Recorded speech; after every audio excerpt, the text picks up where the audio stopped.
നമസ്കാരം. കർമ്മ ന്യൂസിലേക്ക് സ്വാഗതം. ഇന്ത്യയുടെ ഭാവി ധനമന്ത്രി നമ്മുടെ മുൻ കേരളത്തിൻ്റെ ധനമന്ത്രിയായിരുന്ന തോമസ് ഐസക് ആയിരുന്നു എന്ന് ആരെങ്കിലും പറഞ്ഞാൽ എന്തായിരിക്കും നിങ്ങളുടെ പ്രതികരണം?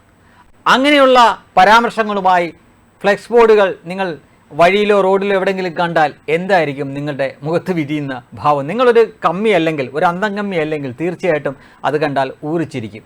നമ്മുടെ ഈ കയർവരിയാണോ ഭാവിയിലെ ഇന്ത്യയുടെ ധനമന്ത്രി എന്നോർത്ത് നിങ്ങൾ ഊറിച്ചിരിക്കും. എന്നാൽ നോക്കൂ, പത്തനംതിട്ടയിലുള്ള അന്തംകമ്മികൾ വെച്ചിരിക്കുന്ന ഫ്ലെക്സ് ബോർഡാണ് നിങ്ങൾ ഈ കാണുന്നത്. ഭാവിയിലെ ഇന്ത്യയുടെ ധനമന്ത്രിയാവാൻ വരെ കെൽപ്പുള്ള ആളാണത്രേ നമ്മുടെ ഈ കയർവിരി തോമാച്ചൻ എന്നാണ് ഇവർ പറയുന്നത്. ആരാണ് ഈ മുതൽ?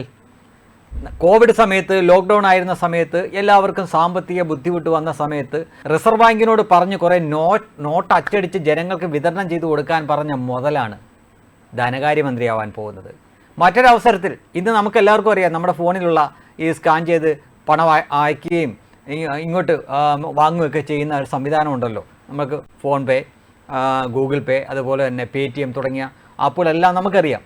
ഇതിൻ്റെ തുടക്ക സമയത്ത് ഇതൊന്നും ഇന്ത്യയിൽ നടക്കാൻ പോകുന്നില്ല, ഇവിടെ 90% അസംഘടിത മേഖലയിൽ ജോലി ചെയ്യുന്നവരാണ്, ഇതൊന്നും ഇവിടെ വിജയിക്കാൻ പോകുന്നില്ല, മോദിക്ക് വേറെ പണിയൊന്നുമില്ല എന്ന് പറഞ്ഞ മഹാനാണ് ഈ തോമസ് ഐസക്. ഇതുപോലെ ദീർഘവീക്ഷണമില്ലാത്ത, യാതൊരു വകതിരിവില്ലാത്ത, അല്ലെങ്കിൽ ബുദ്ധിയുണ്ടെന്ന് അല്ലെങ്കിൽ ബുദ്ധിജീവിയാണ് എന്ന് മാത്രം നടിക്കുന്ന ഒരു വ്യക്തിയാണ് നമ്മുടെ ധനമന്ത്രി. അതും രാജ്യത്തിൻ്റെ ധനമന്ത്രി ആവാൻ പോകുന്നു എന്ന് പറയുമ്പോൾ അത് എഴുതി വെച്ചവൻ്റെ തലയിൽ ഓളമാണെന്നേ കാണുന്നവരും കേൾക്കുന്നവരും വിചാരിക്കും. ഇനി നോക്കും, കേരള രാഷ്ട്രീയത്തിൽ എന്നല്ല, ഇന്ത്യൻ രാഷ്ട്രീയത്തിൽ തന്നെ ഇതേപോലെ ഉഡായിപ്പ് പിടിച്ച ഒരു രാഷ്ട്രീയക്കാരൻ ഉണ്ടായിട്ടുണ്ടോ എന്ന് സംശയമാണ്. ഞാൻ വെറുതെ ആരോപണം ഉന്നയിക്കാൻ വേണ്ടി മാത്രം പറയുന്നതല്ല. അദ്ദേഹത്തിൻ്റെ ഫേസ്ബുക്കിൽ തന്നെ ഇന്നും അതൊരു ചരിത്ര രേഖയായിട്ട് അദ്ദേഹം സൂക്ഷിച്ചിട്ടുണ്ട്.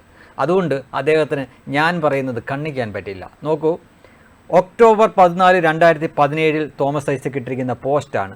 2021 ആകുമ്പോൾ ആലപ്പുഴ പുതിയൊരു പട്ടണമാകും, പൈതൃക നഗരം.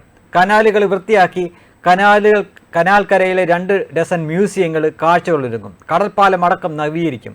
ടൗൺ ഇംപ്രൂവ്മെൻറ്റ് പ്രോഗ്രാമിൻ്റെ ഭാഗമായി ജംഗ്ഷനുകൾ വിപുലീകൃതമാകും. ആലപ്പുഴക്കാരെങ്കിലും ഇത് കേൾക്കുന്നുണ്ടെങ്കിൽ പച്ചത്തെറി അങ്ങേരെ വിളിക്കരുത് എന്ന് മാത്രമേ പറയാനുള്ളൂ. കാര്യം ഇത് അദ്ദേഹത്തിൻ്റെ പതിവ് തള്ളിൽ ഒന്ന് മാത്രമാണ്. ആലപ്പുഴ ജില്ലയുടെ അവസ്ഥ ഇപ്പോഴും എല്ലാവർക്കും അറിയാമല്ലോ. ഈ പോസ്റ്റ് ഞാൻ മുഴുവൻ വായിക്കുന്നില്ല, അടുത്തത് കാണാം. അടുത്തത് ഏപ്രിൽ 27, 2018 ആലപ്പുഴ പാലങ്ങളുടെ നഗരമാണ്. കനാലുകൾക്ക് കുറുകെ 2 ഡസൻ പാലങ്ങളെങ്കിലും ഉണ്ട്. ഓരോന്നിനും ഓരോ കഥയുണ്ട്. കഥയൊക്കെ അവിടെ നിൽക്കട്ടെ തോമാച്ച, ബാക്കി പറ. അവ പലതിൻ്റെയും പഴമയുടെ ഗാംഭീര്യം പുതുക്കിപ്പണിത് നശിപ്പിച്ചു. പലതും ബോക്സ് കൾവർട്ടുകളാക്കി കനാലിനെയും ചുരുക്കി ഗതാഗതവും തടസ്സപ്പെടുത്തി. ആലപ്പുഴയുടെ ഉയർത്തെഴുന്നേൽപ്പിന് ഇവയിൽ നല്ല പങ്കും പുതുക്കി പണിയേണ്ടി വരും. ഇതിൽ ആദ്യം പുതുക്കി പണിയുന്നത് ജില്ലാ കോടതി പാലമാണ്. തുടർന്ന് കുറച്ച് പാലങ്ങളിലേക്ക് ചിത്രങ്ങൾ ഇട്ടിട്ടുണ്ട് തോമാച്ചായൻ. ആലപ്പുഴക്കാരെ, നിങ്ങളുടെ അറിവിൽ ഇതിലേതെങ്കിലും ഒരെണ്ണമെങ്കിലും നടന്നിട്ടുണ്ടോ? ചുമ്മാ തള്ളു വാഗ്ദാനങ്ങൾ കൊടുക്കാനല്ലാതെ ഇങ്ങേരെ കൊണ്ടൊന്നും ഒന്നും പറ്റില്ല, കഴിഞ്ഞില്ല. അടുത്തുണ്ട്. അങ്ങനെ KSRTC ലാഭത്തിലാക്കാൻ ഒരു 3 വർഷ പദ്ധതി തയ്യാറാവുകയാണ്. ഡേറ്റും കൂടെ കേട്ടോളൂ, ജനുവരി 26, 2017. ഇത് വർഷം 2024, 7 വർഷം മുമ്പ്. 1. ഫ്ലീറ്റ് ശേഷിയുടെ വിനിയോഗം, റൂട്ടുകളുടെ പുനഃക്രമീകരണം, ശരാശരി ബസ്സുകളിൽ ഓടുന്ന ദൈർഘ്യം, ബ്ലാ ബ്ലാ ബ്ലാ ബ്ലാ, അങ്ങനെ കുറേ കാര്യങ്ങളുണ്ട്. KSRTC നിങ്ങളുടെ അറിവിൽ ലാഭത്തിലാണോ? തോമാച്ചൻ്റെ 3ാമത്തെ തളായിരുന്നു, കഴിഞ്ഞില്ല. ഇപ്പോൾ പത്തനംതിട്ടയിലാണല്ലോ അദ്ദേഹം സ്ഥാനാർത്ഥിയായിട്ട് മത്സരിക്കുന്നത്. 6 മാസം മുന്നേ അവിടേക്ക് കുടിയേറിയതാണ്. എന്നിട്ട് ഒരു ഉഡായിപ്പ് പരിപാടി കൊണ്ടുവന്നിട്ടുണ്ട്. അവിടെ തൊഴിൽ കൊടുക്കാൻ പോകുന്നു 50, 1-2 പേർക്കല്ല, പത്തനംതിട്ട ജില്ലയിലെ 50,000 പേർക്കാണ്. പോയി രജിസ്റ്റർ ചെയ്താൽ മാത്രം മതി. തോമാച്ചൻ എല്ലാവരുടെയും വീട്ടിൽ കൊണ്ട് തൊഴിൽ തരും.